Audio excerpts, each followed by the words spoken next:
sais, Fabrice, c'est incroyable maintenant, le nombre de chiens que je vois quand je vais me balader, qui sont gros. T'as remarqué à quel point même les animaux de compagnie, maintenant, ils sont sujets à l'obésité? Ouais, c'est vrai, mais tu penses que c'est dû à quoi? Bah, malheureusement, comme pour nous, à ce qu'ils mangent. Ah, c'est les Et croquettes.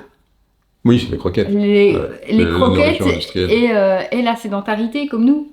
Mm. Et en fait, moi, ça me fait mal au cœur quand je vois ces pauvres animaux. Je me dis, enfin, pour moi, c'est une forme de souffrance presque, tu vois, parce qu'ils ont du mal à se mouvoir, ils ont du mal à se déplacer. Je me dis, les pauvres. Enfin, j'ai cette espèce d'empathie naturelle comme ça pour les animaux. Pour l'animal plus que pour l'homme, je dirais presque. Bah, et en fait, quand je vois une personne en surpoids, moi-même, je l'ai été il y a quelques années auparavant. T'as été en surpoids, toi? Ouais, j'étais pas obèse hein, du tout, mais j'avais pas, j'avais pas cette silhouette Ah encore. bon? Ah, c'est Non. étonnant. Non, et du coup, ouais, j'ai ce côté empathique pour les animaux, ça me touche tout de suite. Et pourtant, pour l'être humain, peut-être que ça me touche moins parce que l'être humain, il est maître de ce qu'il met dans son assiette, tandis que l'animal, ben, il dépend de son maître, donc c'est le maître qui fait le choix pour lui quelque Oui, part. tu parles de l'animal domestiqué, là. Ouais, Mm. l'animal domestiqué. Bah, les animaux à l'état sauvage, ils sont pas obèses, hein. Ils n'ont pas de problème de poids, ni du coup de santé. Et en plus, quand tu regardes le parallèle, c'est que tu te dis aujourd'hui, il y a de plus en plus d'animaux donc de compagnies qui sont comme ça en surpoids. Et bah, de plus en plus, il y a la vente de mutuelles pour les animaux. Ouais, mais ça permet de couvrir les frais éventuels en cas d'accident aussi de l'animal, pas Ouais. forcément de maladie, même Oui, si la pas de maladie maladie. intervient, mais c'est souvent pour les pattes cassées ou parce qu'une patte cassée à réparer ou à replâtrer chez les vétérinaires, dans mon souvenir, ça coûte très très cher. Parce que moi, j'avais dû faire ça pour mon chat, et quelqu'un lui avait cassé une patte, et du coup, bah, il fallait payer une fortune chez le vétérinaire juste pour lui faire un espèce de pseudo-plâtre, enfin, je sais pas comment ça s'appelait. Et du coup, si j'avais eu une mutuelle à cette époque-là, ça Mm. m'aurait probablement coûté moins cher. Même Ouais. si, après, il faut faire un calcul entre ce que tu payes au mois sur une année et Ce que tu as dépensé sur le coup. voilà. Mm. Mais bon, du coup, en effet, les mutuelles prennent de plus en plus de place. Ouais, Limite, on pourrait se demander si les animaux sont pas mieux remboursés que nous. peut-être. Ouais. Peut-être, c'est peut-être le cas, mais du coup, tu vois, moi je me dis, bah, si il y a autant de produits comme ça sur le marché maintenant, c'est qu'il y a peut-être un réel besoin. Et je me dis, ce besoin, il arrive parce que les animaux de compagnie tombent quand même beaucoup malades. Enfin, maintenant, tu vois des chiens qui ont l'arrière-train paralysé, des problèmes de reins récurrents chez les chats. Enfin, voilà, je suis pas experte dans le domaine, mais tu dis, il y a une vraie problématique et en fait, je pense que on a complètement dénaturé la nourriture qui est proposée pour les animaux. C'est pas ça qu'ils mangeraient en temps normal. Oui, mais en même temps, ils vivent en ville. Donc Ouais, aujourd'hui, ils ont moins accès à la nature sauvage à laquelle ils sont censés avoir accès, à l'état sauvage, puisqu'on les a domestiqués en ville. Donc du coup, naturellement, ils retrouvent pas, bah, sur les trottoirs, entre les immeubles, ils retrouvent pas l'alimentation qui leur est dédiée naturellement. C'est pourquoi on compense en créant un nouveau besoin. En fait, en créant la domestication de l'animal, on a créé plein de nouveaux besoins. Et en créant ces nouveaux besoins, on en a justifié d'autres. Tu vois, tu disais, oui, il y en a de plus en plus, et tu avais l'impression qu'on répondait à une demande, mais on a créé cette demande, bah oui. en fait, simplement par surexposition de faits et d'état d'âme en plus de ça, parce qu'on a rajouté l'émotionnel dedans. On le voit très bien avec les propriétaires de chats. Bah oui, et le chien, Non, ça mais marche aussi. ça marche aussi, mais je fais allusion aux propriétaires de chats parce que c'est ma patte, comme je dirais. Euh, il y a en vrai, on a réussi, et ce qui est logique, hein, ce sont des êtres vivants, on a réussi à faire en sorte que ça prenne tellement de place émotionnellement dans la vie des gens, un animal de compagnie, que tu ferais tout pour cet animal. À partir du moment où il rentre dans ton foyer, dans ton intimité, dans ta vie, tu ferais tout pour lui, presque peut-être plus que pour ta sœur, ton beau-frère, ta mère, ton père, tes cousins. Si ton chat, tu dois dépenser 5 000 € pour lui réparer une griffe, tu les dépenseras les 5 000 € pour ton chat, que tu aies une mutuelle ou pas, alors que toi-même, si tu te retournes le doigt, tu vas pas à l'hôpital. Tu vas pas, tu vois ce que je veux dire, tu mettras moins d'attention Oui, ou t'as un frein mental émotionnellement, à dépenser l'argent voilà, pour te émotionnellement soigner. pour toi, que émotionnellement pour ce qu'on a créé dans cette connivence avec le besoin d'assister l'animal de compagnie. Mm. Parce que l'animal de compagnie, on l'a corrompu à être de compagnie, donc domestiqué. À la base, tu croises un loup errant en ville, tu ne vas pas l'embêter, tu ne vas pas chercher à le domestiquer, et s'il se casse une patte, à la base, tu vas le laisser boiter, le loup. Et il fait son chemin, il fait sa vie, il ira se réparer la patte dans la forêt s'il peut. Non, il pourra pas, mais façon de parler. C'est pour dire qu'à partir du moment où on a domestiqué ça chez nous, émotionnellement, tout le cadre, que ce soit marketing, de discussion, de mimétisme social, tous ces cadres-là ont fini par créer une espèce de voûte émotionnelle autour du besoin d'être vraiment à l'écoute. C'est plus fort que toi. Hein. C'est même pas un besoin où t'es focus là-dessus, c'est plus fort que toi. Oui, T'as un une animal espèce chez toi, d'empathie naturelle. ça y est, c'est foutu, t'es corrompu. T'es corrompu par ton animal. C'est pour ça que, et je cautionne pas ça, mais c'est pour ça qu'il y a plein de gens qui, par saturation et par incapacité de faire comme ça, finalement, préfèrent abandonner l'animal plutôt que se corrompre eux-mêmes. Donc il y a plein de raisons à ça, hein, psychologiques, émotionnelles, machin, mais il y a des gens qui, à un moment donné, se débarrassent de leur animal parce qu'ils peuvent pas suivre. Pas forcément que pécuniairement, ils peuvent pas suivre ici. Mentalement, ouais. Voilà. Et ça, après, on peut leur en vouloir ou pas, mais je suis pas pour dire qu'il faut abandonner les chiens sur le bord de la route. C'est pas du tout ça, moi je le ferais pas. J'évite de prendre un chien pour cette raison-là, du coup.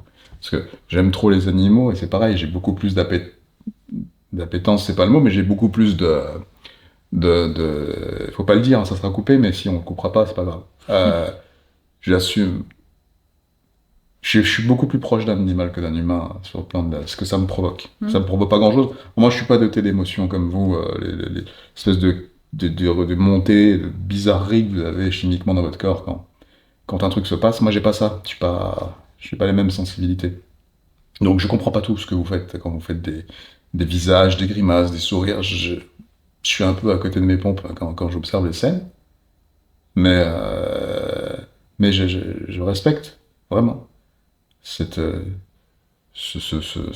amour pour l'animal que vous avez depuis que vous l'avez domestiqué. Ouais. Mais t'imagines, c'est là que tu dis, il y a quand même un sacré paradoxe, parce que quelque part, tu as un amour pour l'animal, mais en fait, consciemment mais surtout inconsciemment, tu participes à rendre malade ton animal. Ouais, mais En adoptant des comportements, en lui proposant des comportements qui ne sont pas les bons. C'est-à-dire qu'un chat à l'état sauvage, il est censé être dehors et chasser une bonne partie de la journée, et dormir aussi. Mais il chasse, il bouge. Il fait d'ailleurs l'état de domicile. Ouais. Et il bouge beaucoup plus qu'un chat qui est en maison, ou en appartement en tout cas, parce qu'il n'a pas accès forcément à l'extérieur. Un chien, c'est pareil. Un chien, il attend patiemment toute la journée que son maître rentre pour être baladé 10 minutes. Ouais. Ou 1 heure quand il a de la chance qu'il a un maître qui est super disponible et qui a la possibilité de faire ça et qui a envie de le faire. Ouais. Mais c'est pas ce qu'on voit majoritairement. Quelle folie d'ailleurs, pour le chien, d'attendre toute la journée son maître. Ouais. Quel travail ils ont, quel contrôle ils ont sur leur vessie d'ailleurs, hein, pour certains chiens. Ouais. Il y en a d'autres qui ont peut-être moins le contrôle, mais c'est fou. Mais pour résumer ce que tu dis, parce que j'imagine très bien où tu veux en venir, tu fais le parallèle du soin dédié à l'animal et à son alimentation et à l'homme, parce que finalement, en vrai, c'est là où on en vient. Si nous, on nourrit mal l'animal, et c'est nous qui le nourrissons parce qu'il est domestiqué, il va pas bien. C'est ça. Et nous, c'est comme la vaccination pour les agneaux. On est capable d'avoir pris en considération le fait que certains vaccins rendaient malades sur le plan neurologique, et pas que certains animaux de compagnie. Les laboratoires ont fait en sorte, certains laboratoires ont fait en sorte de faire en sorte que les adjuvants toxiques ne soient plus mis dans ces injections-là. On l'a fait pour l'animal. Et on ne veut pas le faire pour l'homme. Et ça, c'est déjà... Alors, je devrais peut-être pas soulever ce point, parce qu'après, on peut toujours censurer comme on fait d'habitude, mais c'est quand même un point de réflexion sur lequel je trouve vraiment l'espèce humaine curieuse. Tu as un animal vivant, tu le rends malade avec une injection. Tu valides, c'est ok, c'est validé, c'est scientifiquement éprouvé. Tu vois la même chose chez un être humain, tu valides pas. Tu valides pas parce qu'il faut pas le valider. Mais il faut pas le valider, c'est un business, parce qu'un humain malade, c'est pas un patient, c'est un client. Oui, mais le chat malade, c'est aussi un client. C'est aussi un client, ouais. Mais alors de toute façon, il sera peut-être rendu malade autrement. Ça va aller plus vite peut-être pour l'animal. C'est ça va aller trop vite, ça va pas durer assez longtemps et ça fera pas suffisamment de consultations ni de produits à consommer. Bien que ça coûte cher. Mais bon, parce qu'en fait, on adapte les croquettes à la sensibilité digestive de l'animal, parce qu'il faut savoir que une fois qu'on a rendu malade l'animal, il a une sensibilité digestive accrue. Mm. C'est marrant.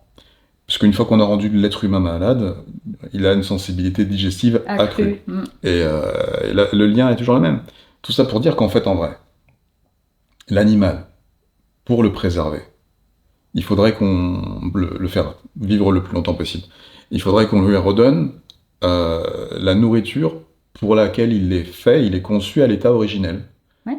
Et donc, qu'est-ce qu'il en est de l'être humain? En fait, l'être humain, on ne sait pas en fait en vrai. C'est quoi son état originel? On est parti de plein de théories comme quoi il descendrait du lapin, puis du singe, puis du pamplemousse. Et peut-être que l'évolution finalement théorique qu'on a donnée, je sais pas, je suis pas anthropologue, mais peut-être que tout est faux, peut-être que toutes les théories sont fausses. Mais Laquelle est la plus vraie comme là-dedans? on dit que l'être humain, enfin que l'homme est un chasseur-cueilleur, cueilleur. Il y en a d'autres qui vont dire que c'est qu'un cueilleur, d'autres, à une époque, il faisait trop froid, il n'y avait plus accès aux baies, etc. Donc il n'a pas eu d'autre choix que de chasser, donc c'était presque 100% carnivore. Il y a plein de théories là-dessus, Non. finalement. Quand il y a eu des périodes plus froides, bon après, Ouais, à l'époque... le glaciaire qu'on connaît pas, nous. Oui. Oui, voilà, où on voit dans les cavernes des peintures rupestres où on voit l'homme chasser des mammouths, mais c'est ce qu'on voit, mais en réalité on ne sait pas parce que a priori l'homme n'était pas sédentaire, il était nomade, il bougeait, il se déplaçait selon les saisons. Comme un oiseau migrateur, quoi. Ouais, comme un oiseau migrateur. Et du coup, t'imagines à l'époque comment l'homme marchait et sans chaussures en plus. D'ailleurs, tiens, c'est très important que faut penser à enlever vos putains de chaussons de merde et vos chaussettes si vous voulez retrouver une santé optimale. Pareil, la bouillotte d'eau chaude là, que vous mettez sur votre bidon là, pour des raisons insalubres, c'est pareil, faut arrêter si tu veux retrouver ta thermogénèse de base. Ouais, mais il faut arrêter. Pour pouvoir arrêter, il faut déjà mettre certaines choses en place qui permettent de se laisser une porte ouverte, une fenêtre, mais... pour se dire ah tiens, j'en ai peut-être plus besoin. Tout ça, c'est du conditionnement, évidemment, tu as raison.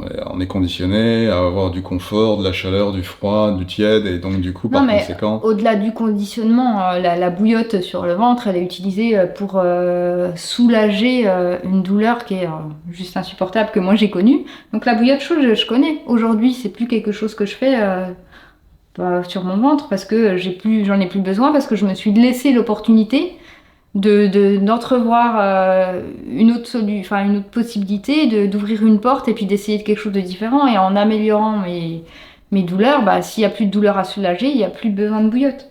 Oui, évidemment. Mais le problème, c'est que cette routine de la bouillotte entretient la routine de la bouillotte. C'est-à-dire qu'il y a un moment donné où, même sans douleur, un moment donné, ou alors sous suspicion possiblement une douleur pourrait intervenir, vous laissez même pas la place à, vous prenez la bouillotte, vous recroquevillez dessus, dans un sens ou dans un autre, ça dépend si vous êtes sur un canapé ou non. Par anticipation peut-être. Mais après, quand tu connais une douleur qui est tellement atroce que on pourrait te mettre une bouillotte si chaude que ta peau en est brûlée, et c'est le cas, je veux dire, il y a des personnes qui mettent des choses tellement chaudes que tu vois la peau qui est presque en état de brûlure intense, et tu te dis, là c'est parce que la douleur prend le pas sur tout le reste, et dans ces cas-là, tu prends n'importe quelle solution qui te soulage ne serait-ce qu'un tout petit peu. Oui. Même si ça te fait rentrer effectivement peut-être dans un mauvais cercle vicieux, mais quand tu n'entrevois pas d'autres échappatoires, d'autres solutions, tu prends celle que tu as à disposition et que tu connais. Oui, évidemment. Et ça, je l'entends, c'est le propre de l'humain, peut-être de l'animal aussi. Mais je comprends, c'est juste que moi, intellectuellement, je suis pas foutu comme vous, donc je le comprends, mais je le comprends pas. Mais c'est moi. Après, peut-être que d'autres... Ouais. Après, tu sais, il y a des choses que tu fais, même inconsciemment, c'est-à-dire que, je sais pas, tu te blesses, tu te coupes, en fait, t'as le réflexe naturel d'apposer ta main, souvent. Moi, non. De tenir... Oui, mais je suis pas je suis pas équipe comme quand t'as mal quelque part, une femme qui a mal au ventre, moi-même je l'ai fait, c'est tu poses tes mains là où t'as mal. Oui, non, sûrement. Mais et en fait, les mains, d'elles-mêmes, déjà elles réchauffent. Et puis je pense qu'on a quelque part une faculté un peu comme ça de guérir, de s'auto-guérir, simplement en apposant les mains. Totalement, par l'intention. L'intention qu'on porte à nos mains et l'énergie qu'on diffuse à travers celle-ci vers à l'endroit où on les pose, c'est l'orientation de notre intention. C'est ça, mais du coup... Là, tu parles d'intention, il y a le côté intention consciente, mais le fait de poser ses mains dès que tu te blesses, en fait, c'est quelque chose qui est même instinctif. tu le fais tu le conscientises même pas. En fait, tu le fais tout de suite. C'est quelque chose d'immédiat. Et je pense que c'est quelque chose qui fait partie de nous et qu'on a oublié. On s'est simplement déconnecté de ce côté-là. Alors, moi, Il y a encore des choses résiduelles et qu'on fait de manière automatique. Oui, sans doute, mais alors peut-être que moi j'ai un problème avec ça, j'ai peut-être pas les bons câbles non plus, parce que moi la seule raison qui fait que j'appose ma main sur une plaie, par exemple, c'est pour mathématiquement la refermer. Ah oui? Mais je vais la refermer par conscientisation du fait qu'elle est ouverte et il faut que les deux parois se collent et que je vais la fermer. Mais j'ai pas ce réflexe instinctif à la douleur de faire ça. Ouais. C'est pas ça qui me vient. Moi, ça va être, attends, merde, la plaie est ouverte, il faut que je recolle les deux parois pour que le sang ne s'échappe pas de trop et que la plaie se referme le plus rapidement possible et se recolle, quoi. Bah, t'as le temps de te dire tout ça dans ta tête, toi? Oui, parce que je fais très vite. Parce que moi, je pense que on se le dit même pas, en fait, on le fait. Non, mais moi, non. C'est ça que je te dis. Moi, je te parle de moi. Je dis pas que les gens sont tous pareils. C'est peut-être un cas exceptionnel. Non, mais certainement. Mais c'est juste que je vois bien. Alors, j'ai un temps de réaction qui est très lent par rapport à vous. Par rapport à, si je m'éclate, je vais regarder à un moment donné, je vais attendre. Ça peut paraître long quand je le dis comme ça, mais en vrai c'est très court. Mais ça pourrait paraître long. Je attends. Ah, merde. Là, l'énergie descend. Il y a un truc qui doit monter dans l'escalier pour que j'arrive à comprendre. Attends, qu'est-ce que je suis censé faire maintenant? Tu vois, je passe vraiment par toutes ces étapes-là. Compte tenu de la profondeur de la plaie, de l'endroit où elle est placée, de si je bouge le doigt et la peau qui va tirer, ok, il faut que je fasse ça. Hop. Et après, je crie, je crie maman ou quelqu'un, et je dis oh, voilà, j'ai un problème, j'ai besoin d'aide. S'il y a quelqu'un. Ouais. Après, si je suis tout seul, non. Par contre, tu vois, le fait je vois bien que les gens qui se cognent le genou dans un coin de table en passant ou le pied dans un orteil, tu vois, ils ont le réflexe, et c'est vrai que tu dis ça, de faire ça et de frotter. Et moi... Ouais, ou même, ne serait-ce que pas frotter, mais de mettre une petite pression. Oui, moi, c'est pas du tout ce qui me vient. D'ailleurs, si jamais je dois frotter un endroit où je viens de me cogner, je vais me faire mal en frottant. Bah oui. Donc je comprends pas, c'est pour ça que, pour moi, c'est un phénomène mimétique. Pour moi, mais ça se trouve, ça ne l'est pas, mais c'est-à-dire que c'est un phénomène mimétique qu'on a les enfants observé, les parents ou les camarades qui l'ont fait, donc du coup on répète en société. Moi je répète absolument rien. Dans les sociétés, depuis que je suis tout petit, je suis toujours à côté de la plaque, tu vois, parce que j'aime pas imiter. C'est même pas que j'aime pas imiter, c'est que ça ne me vient pas naturellement. Mais du coup, j'ai souvent observé les gens qui se cognent, qui font j'ai jamais compris. Moi, si je me cogne, et que ça me fait mal, je vais mettre un temps pour comprendre est-ce que c'est brisé ou pas. Si c'est pas brisé, j'ai aucune raison de m'affoler, tu vois. Et donc du coup, je fais pas le mouvement que vous faites tous, que ce soit une cheville, un orteil, un genou dans une... Ça m'arrive souvent, un genou qui tape la porte. Quand tu tapes un truc, moi je trouve que de mettre la main et de mettre une petite pression, ça soulage. Mais sans doute, mais je te parle de mon cas. Vous avez des besoins physiologiques curieux, mais moi j'en ai d'autres. Voilà. C'est-à-dire que moi, il faut pas toucher. Oui. Après, ça dépend, pardon.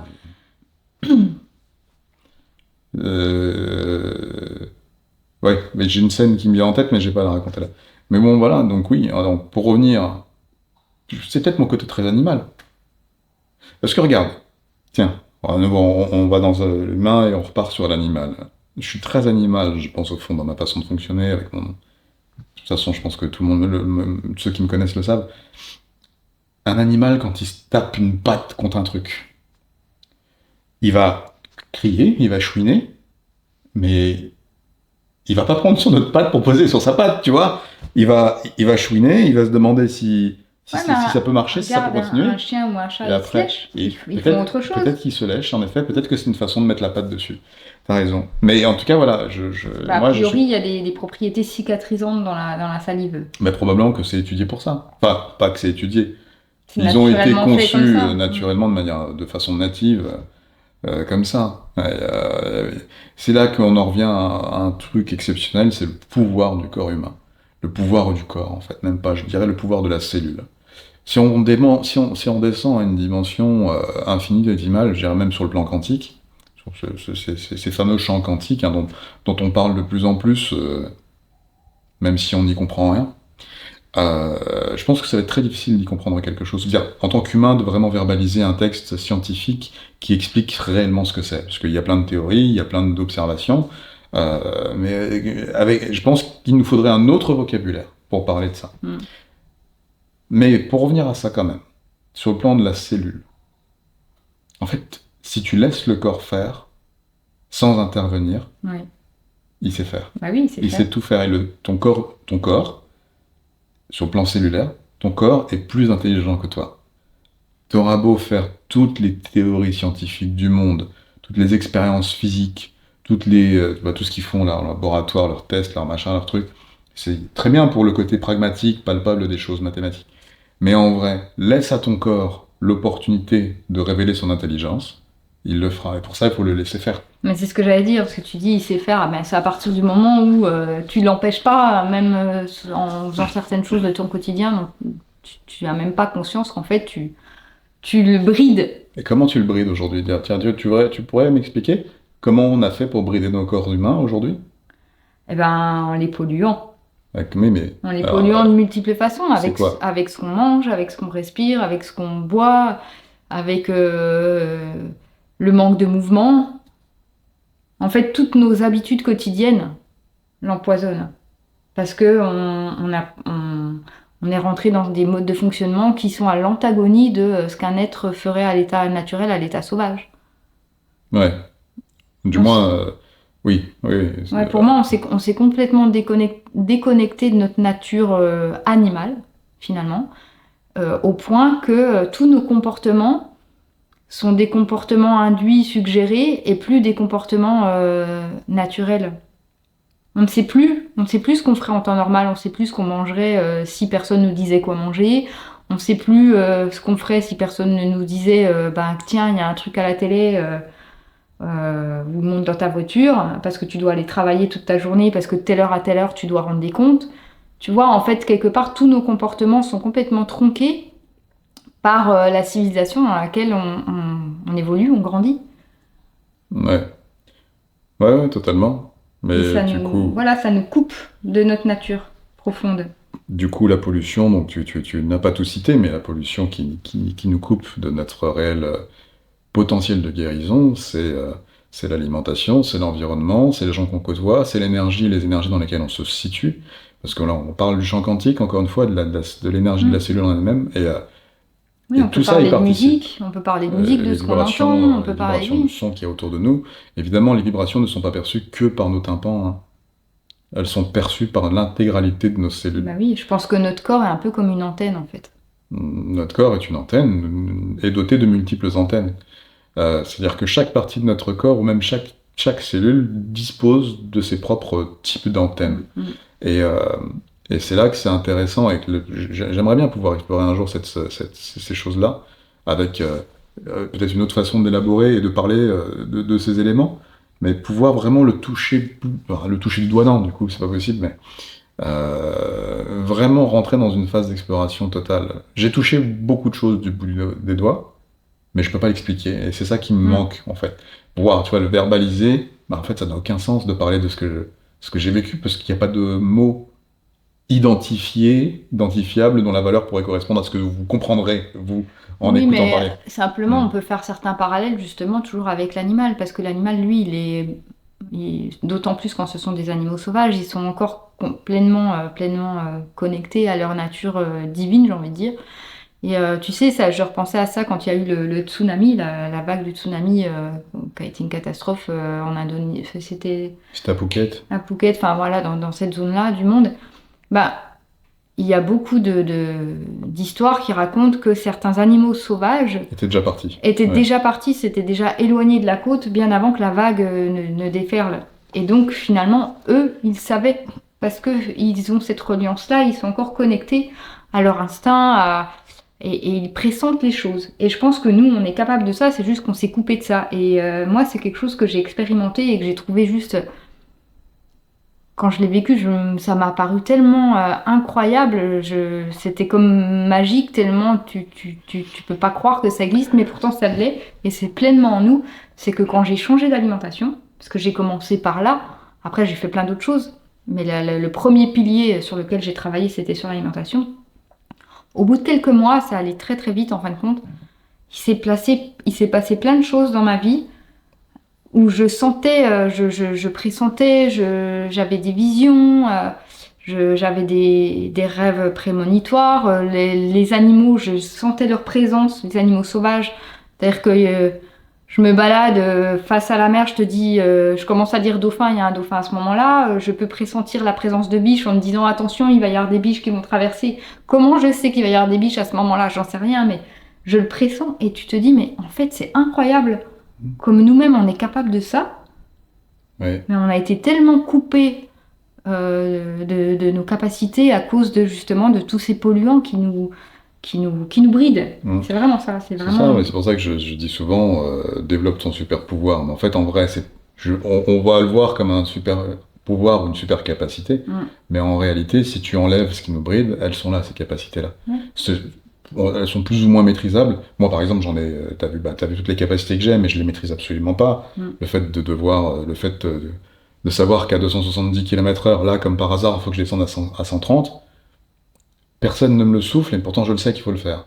Je sais, Tu sais que tu le sais, mais tu peux pas expliquer pourquoi tu le sais. Voilà, exactement. C'est pas que ça rentre pas dans la logique. Ouais, j'ai pas entendu une voix dans ma tête qui m'a demandé de ralentir, il y a rien. C'est juste moi. J'ai décidé de ralentir. Ou là, j'ai décidé d'accélérer. Ou là, j'ai décidé de tourner la tête de 90 degrés. Pour pas prendre le coup de poing, par exemple. Alors que n'importe qui aurait pris le coup de poing, tu vois. Et tout ça, et petit à petit, tu te dis, moi, hasard, coïncidence. Au bout d'un moment, tu te dis, non, moi, j'ai vraiment développé un super pouvoir. Mais je sais pas quoi faire avec. Voilà. Il n'y a pas besoin de savoir quoi faire, il y a simplement besoin de l'accueillir et de l'observer et de. Oui. Voilà, simplement de le vivre en fait. C'est génial. Le problème, c'est que t'es pris pour un abruti ou un con dans une société pareille. Ou quelqu'un de farfelu ou qui s'invente des choses ou que c'est dans ta tête ou une fois de plus on va te dire c'est dans ta tête. Mais en fait, ça me fait, tu vois, ça me fait penser à un parallèle de la camisole. En fait, tu sais, on parle toujours de camisole de force ou de camisole chimique, qu'on met les gens sous camisole chimique. Et en fait, je me dis, finalement, quand je regarde tout ça, je me dis, c'est comme s'il y avait plusieurs niveaux de camisole. Oui. Et en fait, au fur et à mesure que tu actes et que tu te dépollues quelque part ou que tu élimines certains polluants de ton environnement et quelque part aussi qui sont à l'intérieur de toi, c'est comme si tu enlevais une couche, puis une seconde couche, une camisole, une seconde camisole. Et en fait... tu fais sauter les sangles, en fait. Tu fais sauter toutes les limites. Enfin, peut-être pas toutes, mais une bonne partie. Et la maladie, finalement, c'est la camisole la plus... celle qui t'en sert le plus, celle qui est le plus restrictive. Parce que la maladie, elle te paralyse, elle t'isole, elle te maintient en état de léthargie. Et c'est terrible, la maladie. En plus, tu te sens incompris. Ça dépend de quelle maladie. Il y a des maladies sur lesquelles on est mieux compris et mieux considéré que d'autres. Oui, ça dépend quelle maladie. Celles qui sont étiquetées officiellement, puis par après, il y en a qui n'étaient pas reconnues, qui commencent à être reconnues. C'est le cas de l'endométriose. Petit à petit, les choses s'ouvrent et on commence vraiment à en parler de manière plus large. Mais est-ce que la maladie... Pardon, je te coupe, mais est-ce que l'endométriose est réellement une maladie? C'est pas plutôt juste un symptôme? Un syndrome pathologique dû à l'accumulation de contraintes physiques. Contraintes physiques, elles peuvent être émotionnelles aussi, mais contraintes physiques dans le sens où on crée malheureusement des espaces inflammatoires dans le corps humain. Oui, et des dysfonctionnements. Et les dysfonctionnements qui vont avec. Qu'est-ce que c'est la définition de la maladie, du coup? Tu vois, on peut se poser la question. Ouais, il y a plein de définitions différentes. Pour moi, à partir du moment où un corps est rentré dans un état dysfonctionnel au point que ça altère sa capacité de dire. Tu ne peux plus fonctionner, c'est que tu es en état de maladie ou de mal-être, on peut dire peut-être mal-être, mais peu importe, en tout cas, c'est certain que tu es complètement bridé. Donc le premier état, le premier niveau, je dirais que c'est quand tu es complètement bridé, point de vue physique, que tu peux plus te lever de ton lit, plus sortir de ton canapé, que tu peux plus aller travailler, tu peux plus peut-être même serrer les gens dans tes bras, tu peux plus parler, enfin ça peut aller très loin, ça peut atteindre la psyché, ça peut atteindre tellement de strates. Et une fois que tu te dégages de ça, tu te sens déjà tellement léger, libéré d'un poids, mais en plus, tu peux continuer en fait à aller plus loin et te rendre compte qu'il y avait plein d'autres sortes de camisoles, c'est-à-dire que ton esprit était complètement contraint et conditionné, ton intuition aussi, elle était complètement bloquée, annihilée par par tout ça, par tous ces facteurs différents. Comme tu dis, ça peut être même l'environnement proche humain, ça peut être l'environnement éducatif, même de l'école, ça peut aller. Et en fait, quelque part, c'est comme si en te libérant d'une première chose, tu prends conscience que bah, tu étais bridé à plein d'autres niveaux. Et là, c'est comme quelque chose d'exponentiel et tu vas pouvoir enlever les sangles les unes après les autres et pour finir par pouvoir être pleinement libre et maître de tes pensées, maître de tes actions, maître de tes mouvements. Ouais. Et après, tu te confrontes à la deuxième prison, qui est la prison sociétale. Ouais. Donc, bah, tu peux, en effet, et ça, c'est quelque part un peu piégeant, parce que se libérer de toute emprise, hein, comme j'appelle ça, donc quand tu as fait sauter toutes tes sangles et toutes tes camisoles, et là, tu te rends compte que tu es face à un problème de taille, à un système. Un système qui est au-delà de toi, évidemment, parce que là, t'as supprimé toutes tes corruptions, toi, intérieures, Ouais, sur lesquels tu pouvais sur avoir lesquelles la tu main. pouvais avoir la main, Mm. et tu te retrouves face à un truc où, en étant dans cette matérialisation, hein, évidemment, hein, dans ces corps incarnés, on est régi par un système que l'homme lui-même a façonné, mais ça doit être un homme corrompu, hein, au départ, qui l'a façonné, ce truc, parce que quand tu te délies de tous ces trucs-là, de toutes ces chaînes, à aucun moment, d'ailleurs, en faisant preuve de discernement et de bon sens, à aucun moment tu te dis qu'il est logique de corrompre tous les êtres humains à un système social et sociétal complexe comme celui qui a été élaboré et qui rend piège et qui piège tout le monde. Bah oui. Mais le problème, c'est que tu le réalises d'autant plus fort, ce truc-là, quand tu te libères de toutes tes sangles. Ouais. Parce que justement, à force de te libérer d'une sangle, là, tu découvres que, bah oui, en fait, c'est facile. Enfin, c'est facile. Ça demande une certaine discipline, mais c'est facile. Et après, En tout cas, tu y as accès. t'as accès à ça. Il faut juste te donner l'opportunité d'y avoir accès. Et après, tu arrives à ce fameux dôme, j'ai appelé ça un dôme pour l'image, mais tu te dis, ah merde, mais maintenant je suis libre de tout, mais il y a encore ce dôme. Ah, qu'est-ce que je vais en faire? C'est encore une prison, ouais. Tu es sorti de toutes tes prisons intérieures pour finalement te rendre compte que tant que tu es incarné dans un système qui existe encore comme il existe, il faudra t'adapter, il faudra interagir avec, mais de manière à perdurer dans ce système. Évidemment, après, on a d'autres façons spirituelles de s'en détacher et de l'accepter, et d'ailleurs le meilleur moyen de bien vivre avec, c'est d'apprendre à l'observer et de l'accepter, de l'accueillir, comme tu utiliserais Oui, et puis après, il y a même si... Disons que dans cette prison à ciel ouvert dans laquelle on évolue, et j'utilise le mot prison parce que pour moi c'est vraiment ça, on peut trouver certaines zones de liberté. Et c'est sur ça qu'il faut essayer de travailler et d'axer notre énergie, plutôt que de s'évertuer à essayer de se libérer de quelque chose sur laquelle on n'a aucune prise et sur laquelle on ne pourra jamais agir. Finalement, c'est déployer beaucoup d'énergie sur là où il n'y aura aucun résultat. Ouais. Donc autant choisir des points d'action sur lesquels on sait qu'on peut vraiment mettre des choses en place qui sont cohérentes pour nous-mêmes, à titre individuel, parce que chacun a sa propre définition de la liberté. Ouais, complètement. Tu vois, tu parles de liberté et ça me fait résonner un truc, parce que ce matin, je suis tombé sur une publication qui m'était destinée, qui était un peu agressive, et sur un groupe Facebook, comme il y en a plein, des groupes de malades, et on est en train de m'accuser d'un truc qui est faux. Donc, comme d'habitude, mon image, mon apparence, et Ouais, c'est ce qu'on s'imagine de toi peut-être. Ouais. voilà, de moi à travers mes images, ma façon de parler, mes publications. Bon, les gens qui me connaissent en vrai savent que je suis pas ce que je suis sur les réseaux, mais en tout cas sur la forme. Et en fait, ça m'a ramené à un truc très basique, hein, ce que je te disais depuis des années, c'est que les gens, ils aiment bien cette bulle. Ils aiment bien ce dôme. Là, je vais reprendre l'image du dôme. Ils se complaisent, en tout cas, dans différentes couches. Et là, pour le coup, ils sont toujours dans les couches inférieures, parce qu'ils n'ont rien compris. Je dis ça par rapport à ce que là, on est en train de discuter. Si elles étaient face à nous, ces personnes-là, elles n'écouteraient pas ce qu'on est en train de dire. Parce que ça leur parle pas. Mais ça résonne pas pour elles, Ça ça leur les parle touche pas. Pourtant, elles sont des millions, je dis bien des millions, hein, le nombre de groupes Facebook qu'il y a avec des centaines de milliers de malades à chaque fois.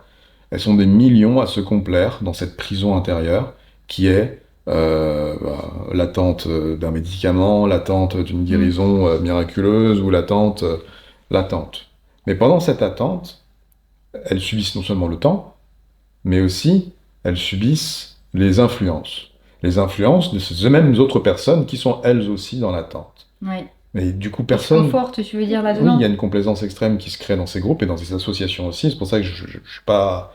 Même si je fais partie d'une association aujourd'hui, mais je suis pas adepte des regroupements de personnes qui ont la même problématique, surtout si c'est la maladie, parce que ces regroupements de personnes ne s'élèvent pas. Bien souvent, elles Ça finissent t'enferme. par s'enfermer Mm. et vieillir comme ça, hein, dans une condition qui n'est absolument pas légitime pour un corps humain, et pour l'esprit surtout. Mm.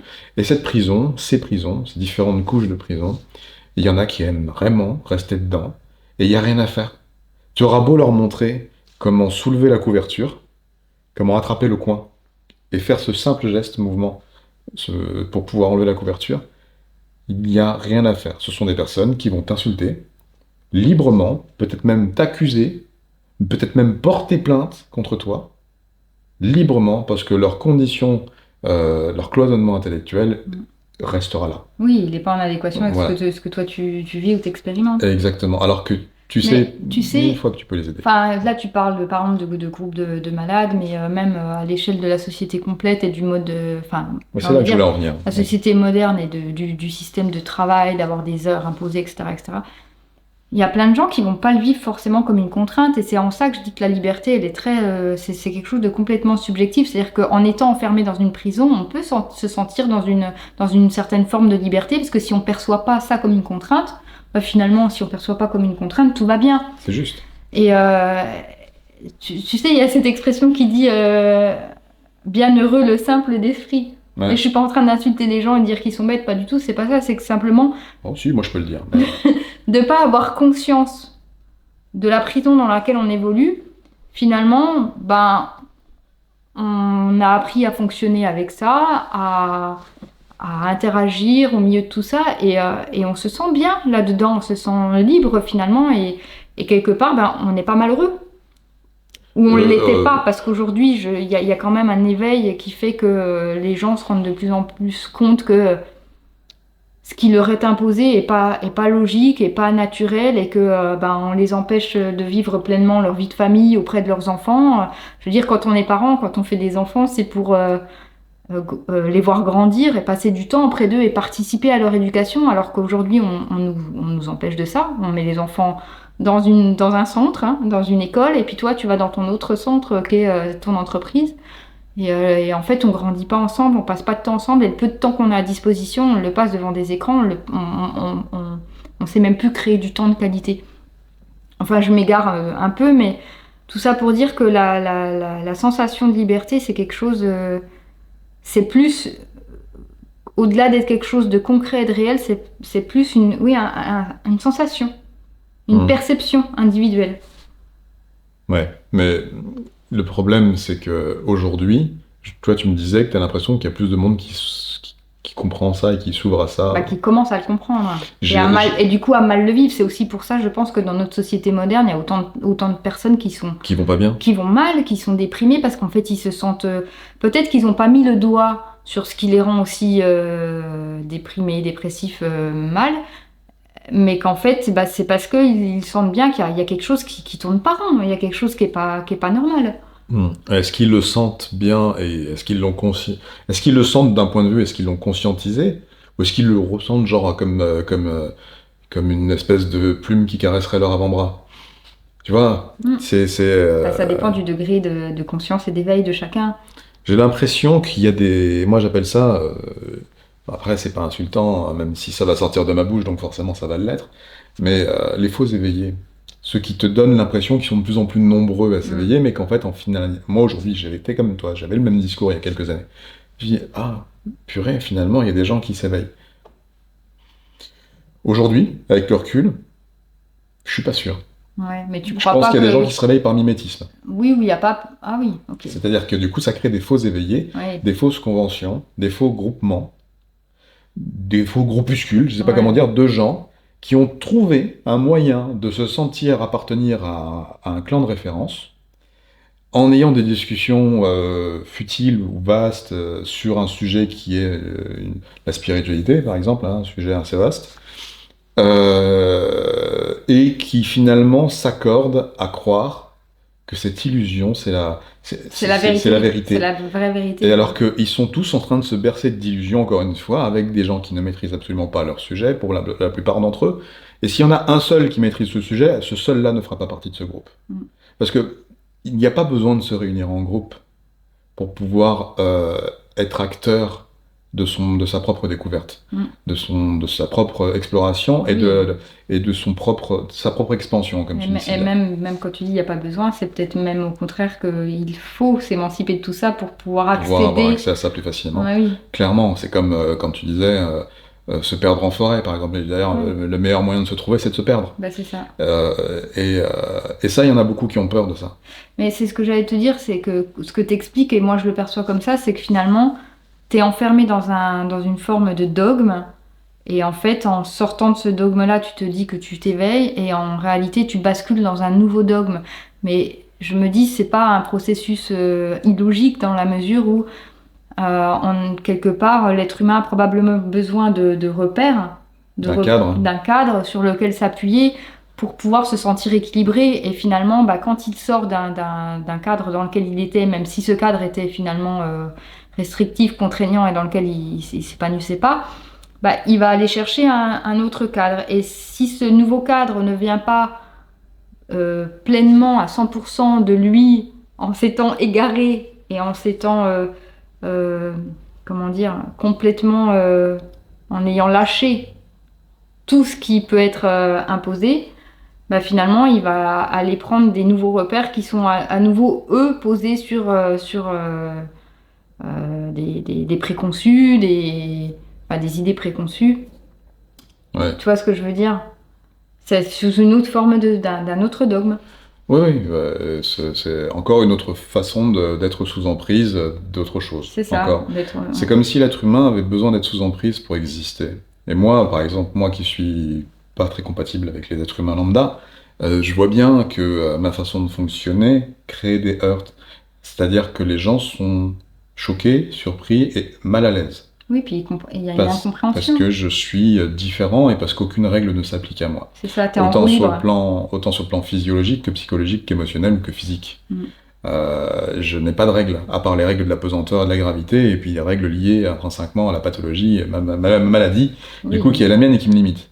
Mais sinon, je n'ai pas de règles intellectuelles. Je sais faire preuve de bon sens dans chacun des contextes dans lesquels chaque contexte que j'exploite. Oui. Que ce soit dans le domaine spirituel, quantique ou la mécanique, pas quantique du coup, mais la mécanique automobile, peu importe ce que j'explore, je suis pas régi par des règles établies par l'homme.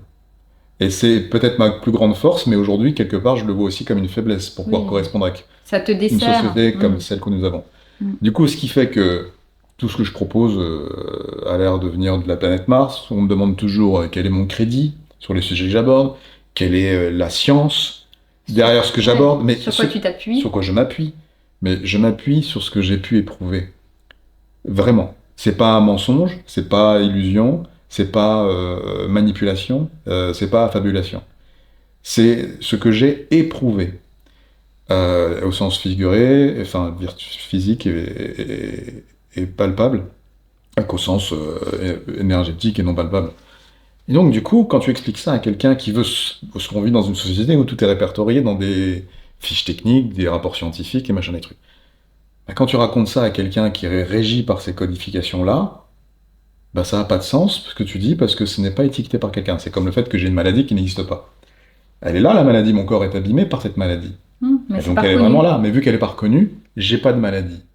Bon, après on pourra revoir le fait, pourquoi on appelle ça maladie, qu'est-ce que ça veut dire, qu'est-ce que ça implique. Après il y a aussi cette dimension où tu sais une maladie, c'est peut-être parce qu'il faut que tu comprennes quelque chose. Oh, allez, j'ai pas envie de rentrer là-dedans parce que je vais avoir des boutons qui poussent sur les nez, j'en ai déjà beaucoup. Oui, et puis parce que si tu veux pas guérir, c'est parce qu'en fait t'as besoin d'attention, t'as besoin d'amour, donc en fait il vaut mieux que tu guérisses pas pour ça. Enfin voilà, on peut rentrer dans plein de théories comme ça. Oui, après il y a les mémoires cellulaires, il y a les mémoires transgénérationnelles, après il y a plein de choses qui se valent beaucoup de choses se valent, comme l'effet placebo se vaut aussi.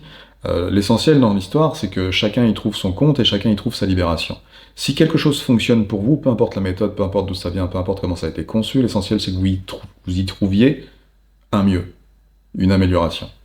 Et pour ça, il faut déposer son cerveau de côté. Bon, pour revenir à ce que je disais, c'est que aujourd'hui, malheureusement, voilà, moi je le vois parce que là j'ai encore été insulté comme je te disais tout à l'heure.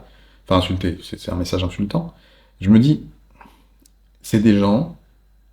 Tant pis, en fait. Avant, j'étais là, quand même, je connais la solution, je vais les aider. Là, je suis usé par l'énergie que j'ai donnée pendant 17 ans à des personnes. D'une, ça m'a jamais rien rapporté. Je n'ai jamais gagné un centime d'euro ce que j'allais dire. sur le fait que... Mais aujourd'hui, je le paye dans un système comme le nôtre. Oui. Pour exister dans le système, je paye le fait de ne jamais avoir pris de valeur, d'échange de valeur équivalente entre ce que j'ai fourni comme énergie et ce que ça a permis d'être, de libérer. Il y a des personnes qui m'ont fait confiance.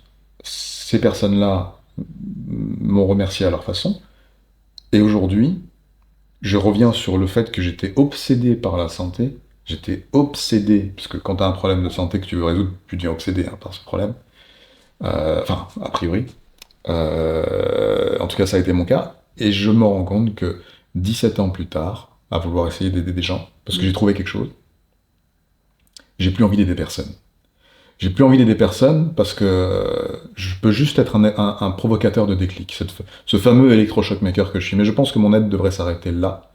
Parce que fournir une énergie colossale sur des champs de compréhension qui sont ras les pâquerettes, tu voulais pas les insulter, mais... Oui, mais après, c'est toujours la camisole. Oui, tu vas te rendre compte qu'il y a des gens que tu pensais inaptes à comprendre plein de choses, et finalement, en faisant sauter une camisole de camisole, tu vas te rendre compte que finalement, waouh, c'est des personnes qui ont une forme d'intelligence. Une forme d'intelligence compatible, enfin requise, pour pouvoir comprendre la suite, après avoir fait sauter la première camisole. Oui. Tu sais, il y en a. Tu prends le temps, avec une pince à découper, de toi-même, tu le fais pour eux. Parce que normalement, tu leur donnes juste l'opportunité de le faire. Hein. C'est ça qui devrait fonctionner au mieux. Mais là du coup, t'as senti quand même, il fallait donner le coup de pince, tu vois, pour couper. Tu coupes la camisole. Et là, tu leur dis, bah, regarde, maintenant, tu peux bouger les épaules. Donc, en faisant ce petit mouvement successif, progressivement, tu vas pouvoir faire glisser les deux autres camisoles et sortir tes bras. Puis après, avec tes doigts, d'éclipser le reste des camisoles. Mais il y aura ce petit effort à faire une fois que j'ai enlevé la première. Qu'est-ce qui se passe quand tu enlèves la première? Est-ce que tu crois qu'ils font ce petit geste pour essayer de faire glisser les deux autres sangles vers le bas de leurs avant-bras pour sortir les mains et cliquer sur les sangles restantes pour les enlever? Non. Dans 98% des cas, ce que j'ai observé, c'est que non. Tu leur enlèves la sangle, ils regardent les deux autres en disant « mais comment je fais pour les autres ?» Bah, peut-être que le peu de mobilité qu'ils ont retrouvé, ça leur suffit à se sentir suffisamment libre. Mais non, ils n'ont même pas tenté de faire bouger leur corps pour que les sangles glissent. Donc ils ne savent même pas s'ils ont retrouvé en mobilité. Ils restent figés, même face au spectacle magnifique du magicien qui a coupé la première sangle. Ils restent figés. C'est tout. C'est comme ça. Et là, c'est... désolé, hein, tant pis, je le dis, celle-là, cette vidéo, j'espère qu'elle va marcher, parce que franchement, vous méritez tous d'écouter ça, mais que vous soyez coach, formateur, consultant, et dans les domaines sur lesquels je m'exprime depuis 17 ans, laissez les pots vides là où ils sont. Faites vos déclics, créez vos déclics dans les cas où il y a un peu de terre fertile. Faites-le. Les pots vides laissés, ça va résonner, tant pis. Ça vous concerne pas, ne perdez pas d'énergie à faire vibrer des pots vides. Il n'y a rien qui va se passer. C'est leur chemin de vie. C'est-à-dire qu'il faut vraiment réussir à comprendre ça. Vous pouvez fournir tous les efforts colossaux qui sont les vôtres, c'est votre énergie que vous gaspillez. Il faut que les gens provoquent eux-mêmes leur besoin de mettre un peu de terre et d'engrais dans leur terre, et la graine qu'il faut. Parce que la graine que vous allez jeter dans un pot vide ne sert à rien. Même si la médecine, la physique quantique me dit l'inverse, je vous le dis, ça ne sert à rien, mis à part avoir perdu vos graines. Oui, mais c'est toujours la même chose. C'est-à-dire qu'il y a des gens, c'est l'histoire du pêcheur et de son poisson. Il y a quelqu'un qui a faim. Bah, soit tu peux lui donner le poisson et peut-être qu'il le mangera. Il comprendra qu'il peut s'en nourrir. Soit tu peux lui montrer que il existe une canne dont il peut se servir. Il peut aller devant un plan d'eau et lancer sa canne à pêche et tu peux lui apprendre à pêcher et cette personne deviendra autonome et saura elle-même comment s'alimenter. Alors, Et là, t'as une action qui est intéressante et qui a du sens en fait. si cet homme à qui tu donnes une canne n'a pas été corrompu par un système social avant, oui, il y a de fortes chances que son système intuitif, son instinct animal, prenne le pli et l'appelle son instinct animal ou ce qui se passe dans le champ quantique. On va partir là-dessus. Parce que ça aussi, j'ai une dimension que je voudrais exprimer là-dessus, mais c'est trop complexe avec des mots, mais peu importe. On va dire un instinct. D'accord? Pour moi, l'instinct, c'est pas qu'un instinct animal. J'ai prononcé animal plusieurs fois pour lui donner un cadre à ça. Mais finalement, il y a quelque chose de beaucoup plus fort que l'instinct animal. J'y reviens pourquoi? Parce qu'il y a un truc qui, au-delà de l'instinct animal, intervient. Au-delà du mimétisme animal et du mimétisme social, intervient. Donne une canne à Michel, qui a grandi pendant 40 ans dans le centre de Paris. Mets-le sur une île, donne-lui un petit bâton, donne-lui une ficelle. Il n'a pas internet, il n'a pas de tutoriel. Vas-y, il va mourir. D'accord? Mais il suffit peut-être pas de donner les outils, il faut peut-être lui montrer comment se servir de ces outils. Montre-lui, il ne saura pas faire. Dans 98% des cas, et j'aggrave le pourcentage volontairement, il ne saura pas faire. Il va te demander de toi-même monter la canne. Avec le crantage, avec la manivelle, avec la tubulure, avec le fil, avec le crochet. Parce qu'il va mettre le fil, il va oublier de mettre le crochet au bout. Tu vois ce que je veux dire? Il va même pas comprendre. Et même au pire, s'il y arrive, il va pas comprendre le sens des vagues. Donc, pour te dire pourquoi je te dis ça, c'est parce qu'il y a une théorie que tu m'avais expliquée, qui venait à dire que des singes, même sans se connaître, même sans s'être observés, étaient capables à des kilomètres de reproduire une action de survie sans même se l'enseigner. Oui. Ça vient d'où ça? Ça vient de l'instinct animal, l'instinct primaire, si j'en ai jamais observé? Ça viendrait pas plutôt d'un champ plus grand? Oui, c'est comme un champ quantique d'informations auquel on a tous accès. Exactement, celui dans lequel je puise depuis 15 ans, depuis ma naissance en vrai, mais dans lequel je me suis réhabitué à repuiser depuis 15 ans pour pouvoir exprimer et apporter toutes les connaissances que j'ai. C'est la même chose. Comment est-ce que moi je sais faire tout ce que je sais faire sans jamais l'avoir observé? Et pourquoi lorsque j'observe quelqu'un qui est censé me l'apprendre, mon cerveau ne fonctionne pas? Mon cerveau dit non. Non. Non. C'est plus fort que moi. Je dis mon cerveau, j'en sais rien ce que c'est qui dit non. C'est-à-dire que moi, il faut que je le fasse sous une forme qui va correspondre et qui va fonctionner pour moi. Si quelqu'un me l'enseigne, il y a une coupure de jus. Oui, après ça dépend des personnes, tout le monde ne fonctionne pas de la même manière. Est-ce que tous les autistes ou tous les gens atteints d'un spectre, d'un trouble du spectre autistique ont plus de probabilité à chercher de l'information dans un champ quantique que sur une réalité physique tangible et applicable? J'en sais rien. Mais ton histoire de singe, de singe, de macaque ou de primate auquel tu m'avais parlé, comme quoi, c'était quoi d'ailleurs l'exemple? C'est le 100e singe, en fait, on leur avait donné, il y avait des patates douces, mais qui étaient dans le sable, et ces patates étaient sales, et donc quand ils mangeaient la pomme de terre, elle était pleine de sable, et ils en avalaient.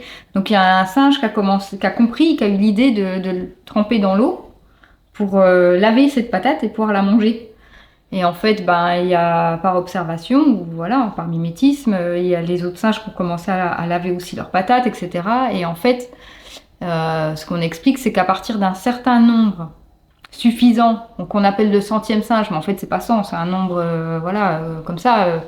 C'est pour donner une réalité. C'est pour donner quelque chose de quantifiable, tangible, de mesurable, mais en réalité on sait pas combien. Mais à partir d'un certain nombre, il n'y a plus besoin de le montrer en fait aux autres.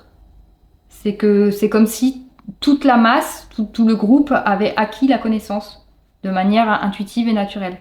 Et en fait, là où c'était... donc c'est quelque chose qui a réellement eu lieu, c'est dans des îles au Japon, si je ne me trompe pas. Et en fait, ce qui s'est passé, donc, c'est que sur une première île, il y a eu ce phénomène-là.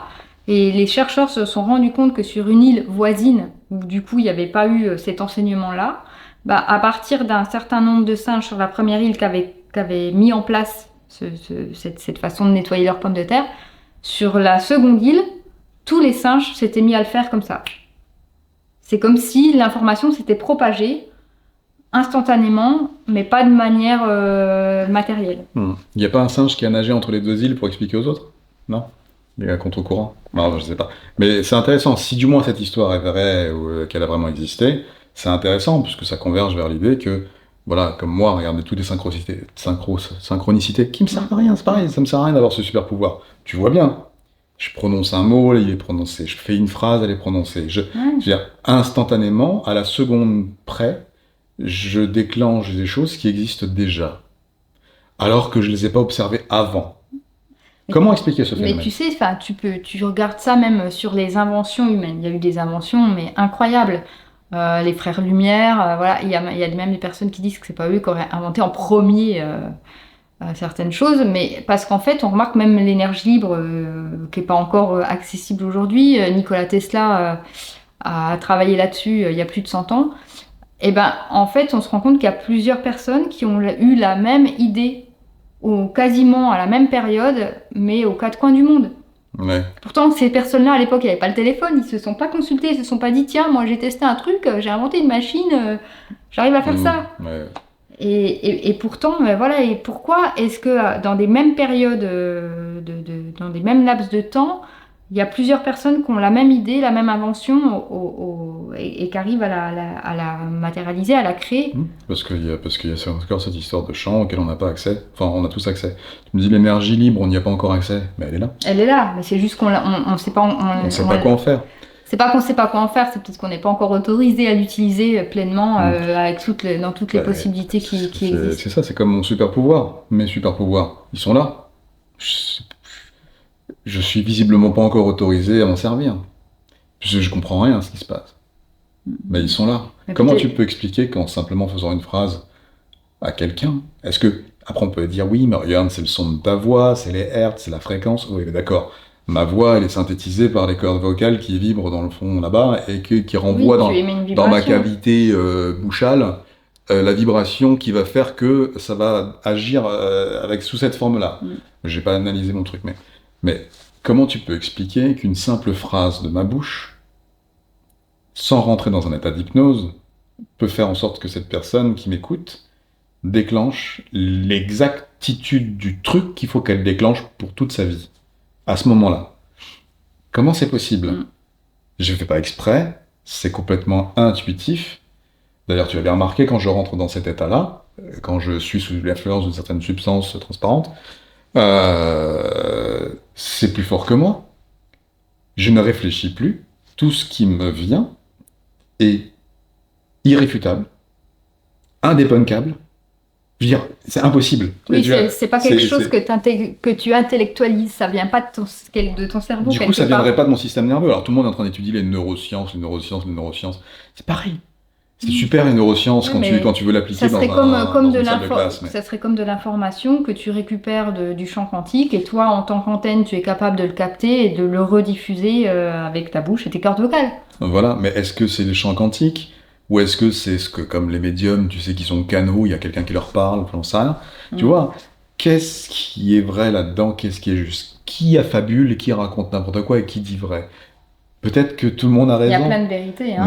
Il y a plein d'affabulateurs, merci aussi. Il y a des gens qui se servent de tout ça voilà, et qui l'utilisent de manière malhonnête pour escroquer des gens et gagner de l'argent. Oui, et il y en a qui ont une case en moins et qui le font en étant persuadés de recevoir une information. Oui, et puis ils pensent bien faire et peut-être que ce qu'ils font, c'est très dommageable. Et c'est fou parce que tous ces gens-là existent. Et d'ailleurs, ce qui est marrant, c'est qu'on se méfie beaucoup plus de ceux qui n'ont aucune mauvaise intention que de ceux qui peuvent potentiellement en avoir. C'est un truc que j'ai remarqué aussi. Il y a des gens, ils sont profondément déséquilibrés. Alors après, c'est pas qu'ils ont foncièrement une mauvaise intention, mais c'est leur déséquilibre profond qui leur donne peut-être l'illusion d'avoir, de faire bien. Alors qu'en vrai, ils induisent tous leurs clients ou tous leurs patients en erreur. Je te raconte ça parce que j'ai rencontré des individus semblables à ce que je viens de dire, et pas qu'une, pas qu'un. Et je me dis, mais en fait, le monde est fait comme ça, le monde est pétri comme ça, Il faut juste savoir, faire preuve de discernement. Pour les plus aiguisés, bah, c'est facile. Pour d'autres, bon, bah, ils vont prendre 1 ou 2, 3 casseroles dans la figure pour se rendre compte que finalement, bah, ils ont été dupés. Mais le monde est comme ça, et ceux qui arrivent, et encore une fois, je reviens sur l'effet placebo, l'essentiel finalement, c'est pas forcément la méthode, c'est le résultat. Si ça leur fait, s'ils ont été en contact avec quelqu'un de toxique, et que finalement ce truc toxique a fait révéler quelque chose de bien chez eux, bah allez, fais-le. Voilà. L'essentiel, c'est que sorti de là, ça t'apprenne quelque chose, et que ça te fasse avancer. Je voulais aussi parler d'un phénomène qui était... Attends, j'ai perdu le fil. Je t'ai interrompu, tu voulais peut-être dire un truc, non?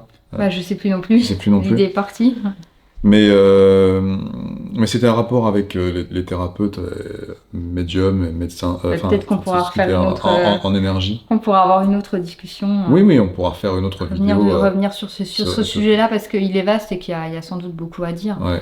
Mais du coup, peut-être pour boucler. Ça y est, j'ai trouvé. Non, mais allez, c'est mon vice de fabrication, ça. Non, j'allais dire simplement, peut-être pour boucler la boucle sur laquelle on est parti, qui était quand même l'observation de ces plus chers, nos animaux. Ouais.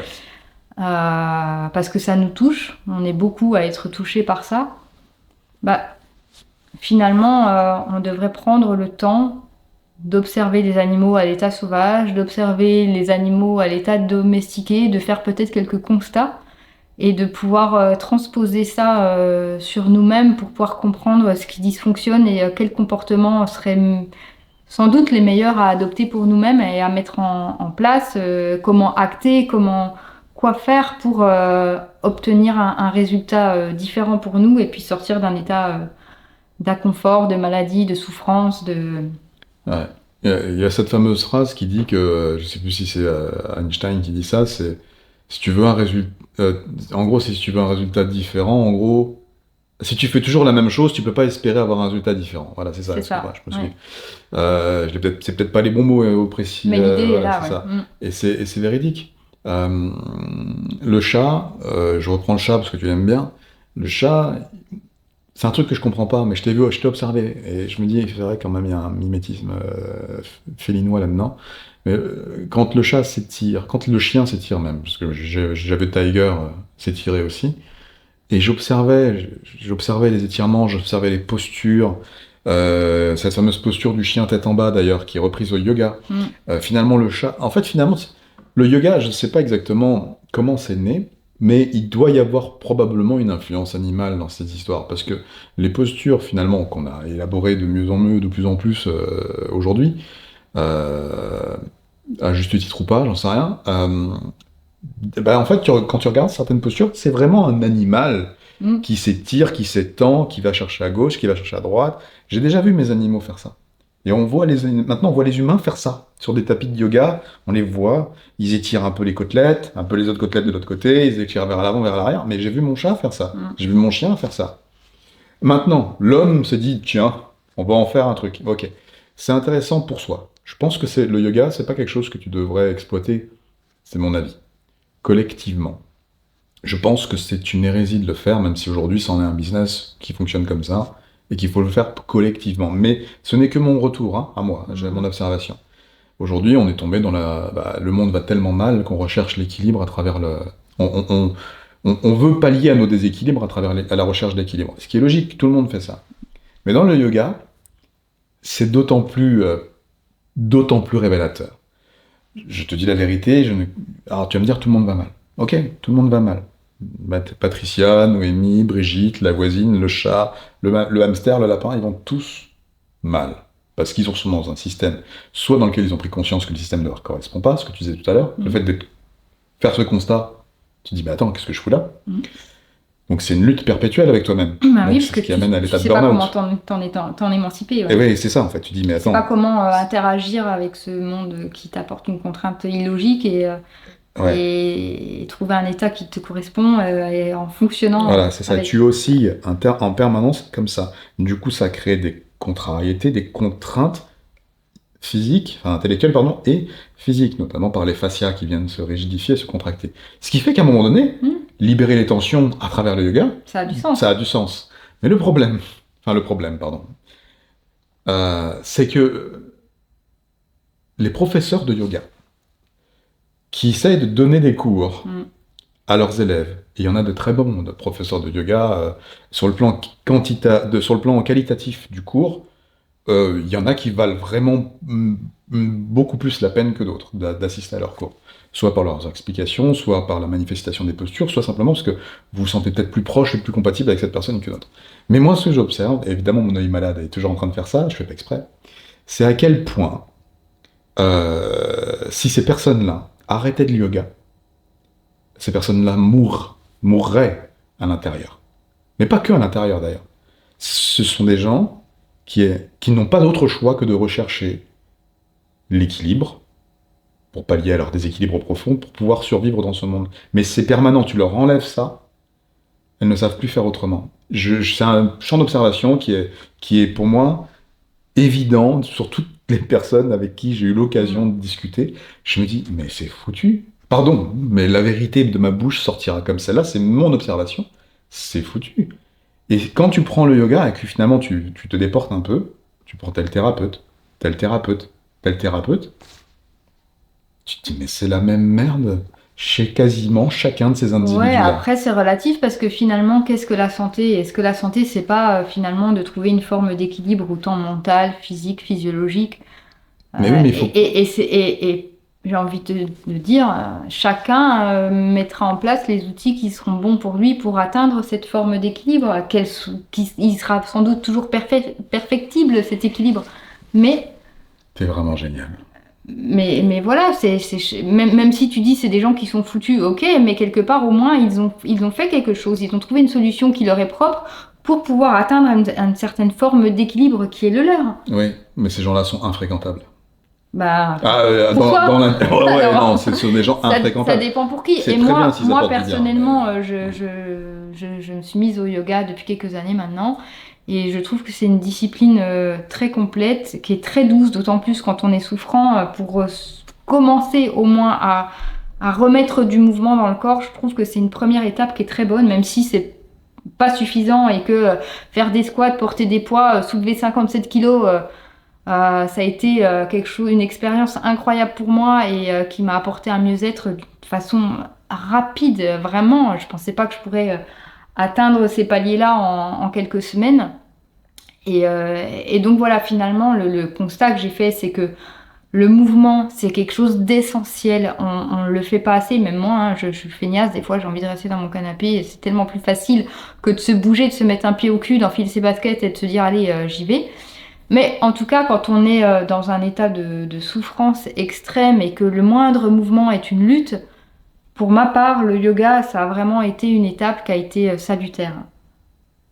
Mais, je te remercie beaucoup d'avoir lancé ce contre-argument, même s'il n'en est pas vraiment un, mais c'est très intéressant parce que tu sais toujours comment rebondir. Et ça, j'adore, ça c'est exceptionnel. Ça, c'est ton point fort, ça. Face à... Peu importe la noirceur du propos que je pourrais avoir, tu trouves toujours moyen d'illuminer ça. Et t'as raison, c'est juste que moi, mon regard, malheureusement, s'est porté sur ce qui m'a heurté, ce qui m'a choqué.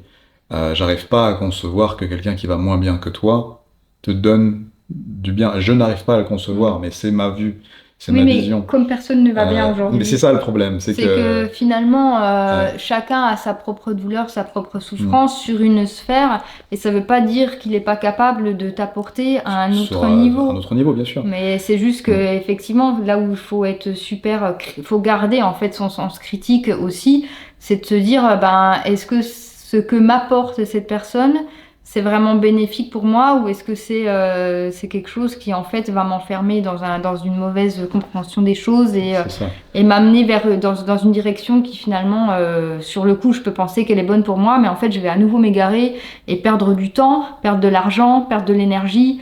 Voilà, et d'autant plus quand on est malade et affaibli, c'est très compliqué d'avoir ce discernement-là. Et donc on va peut-être tester plein de choses et perdre 10 ans comme ça, essayer plein de trucs qui finalement ne nous ont pas sortis de là où on était. Ouais. Et, et une fois de plus, tu vois, on parlait beaucoup de quantique et de ces choses-là, mais j'aimerais quand même faire un aparté et dire une chose que moi j'ai constatée, qui est ma vérité, qui est issue de mon expérience. Mais j'ai beaucoup cherché de soutien finalement, dans toutes ces choses qui sont très spirituelles, quantiques, etc. Et c'est positif. Je dis pas que c'est pas positif, ça a été positif. Mais ce qui m'a vraiment, vraiment sorti de pour parler dans laquelle j'étais, c'est des choses hyper pragmatiques en fait, hyper concrètes et très terre à terre. Et en fait, j'ai envie de dire à des gens, mais perdez pas trop d'énergie ni trop de temps à chercher des solutions dans les choses immatérielles. Vous aurez tout le temps d'y aller une fois que vous aurez trouvé les bonnes solutions pour solutionner le gros du problème. Faut pas oublier qu'en fait on est des êtres de chair et de sang, des êtres incarnés, et que si on veut agir sur ce qui nous fait souffrir, sur notre corps, il faut aller vraiment, faut taper dedans quoi, j'ai envie de dire, il faut aller vraiment au cœur du sujet directement. Faut pas s'éparpiller dans trop de trucs qui vont nous apporter un tout petit mieux-être et qui vont pas nous sortir de la panade dans laquelle on est. En fait, il faut vraiment acter, changer d'alimentation, se mettre en mouvement, faire des exercices concrets. Enfin, vraiment, faut passer par des choses hyper simples, en fait. C'est simple. On cherche tellement, on croit tellement que notre solution est compliquée que la solution elle est forcément compliquée. Alors qu'en réalité, non. Votre problème, il est compliqué simplement parce que personne ne vous a apporté de solution, puis que ça fait des années que ça perdure et que personne ne trouve ce que vous avez. Ou alors quand on trouve, il n'y a pas de solution, on va vous donner des traitements, mais en fait ça guérit pas la maladie, ça met vos symptômes, ça les étouffe et ça les rend à peu près supportables pour un temps. Mais en fait, jamais vous allez au cœur du sujet et voilà, on a peut-être cette croyance de se dire que parce que notre problème paraît complexe, la solution elle est forcément complexe et il faut aller chercher, il faut se triturer la tête. Attends, mais j'ai envie de comprendre. Moi-même, je l'ai fait, mais je veux comprendre, Et des fois, on a besoin et c'est salutaire de comprendre. Mais à un moment donné, juste arrête, mets ton cerveau en pause parce que tu es en train de t'épuiser là à chercher à comprendre un truc. Et au final, toute cette énergie dispersée, ça te donne plus. T'as plus assez d'énergie en réserve pour juste acter et mettre les bonnes actions en place qui vont vraiment te sortir de là où tu es. Et les bonnes actions à mettre en place, c'est ce que fait un animal. C'est s'alimenter de manière optimale pour lui. C'est bouger, c'est aller respirer, c'est aller chasser, c'est aller courir, c'est aller marcher. C'est s'étirer, comme Fabrice le disait, voilà, le petit chat qui s'étire, qui prend le temps de s'étirer. Être baillé. C'est des petites choses simples, en fait. Il faut revenir à l'essentiel, faut aller dans la simplicité. Faites simple. Et même, des fois, vous pouvez vous dire, ah, mais du coup, qu'est-ce qu'il faut manger je sais pas quoi manger. Ben, en fait, faites simple. Plus vous allez faire élaborer et compliqué, plus vous allez pareil perdre d'énergie, alors que vous en avez déjà plus d'énergie parce que vous êtes épuisé par la douleur et la fatigue.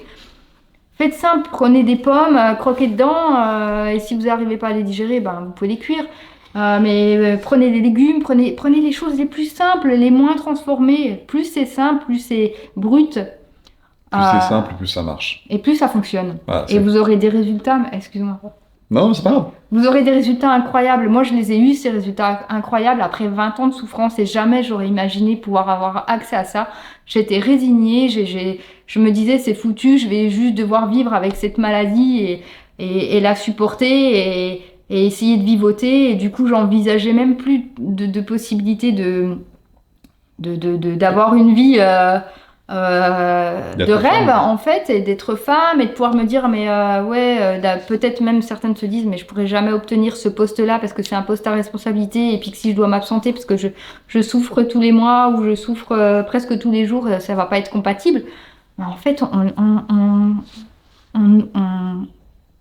on laisse sur le bord de la route tous ces rêves et c'est terrible, alors qu'en fait juste faites des choses simples, actez simplement et vos rêves, vous y aurez accès. Vous pourrez tout accomplir, ça sera plus qu'une question de volonté après. Ouais, n'oubliez pas que ce précieux parcours incarné, il dure un certain temps. Après c'est autre chose qui vous attend.